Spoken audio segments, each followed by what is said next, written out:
Токиолық кек алушылардағы ең адал кейіпкерлердің бірі кім екенін білесің бе? Бұл Кейске Баджи. Көп адам оны Валхаллаға сатқын болып кетті деп ойлаған. Тіпті өз достары да оған сенбеді. Бірақ шындық мүлде басқа еді. Баджи Томаннан кетіп, Кисакидің жоспарын тоқтатуға тырысқан. Ол бәрін жалғыз өзі көтерді.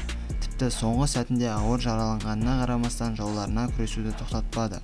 Ең қайғылысы, ол өз өмірін құрбан етіп, Майкидің қолын қанға бұлғамауға тырысты. Сондықтан бүгінгі күнге дейін көптеген фанаттар Баджиді Тосваның ең адал мүшелерінің бірі деп санайды. Ал сенің ойыңша, Баджи тірі қалғанда Тосваның тағдырын өзгертер ме еді? Комментарийге өз ойыңды жаза кет.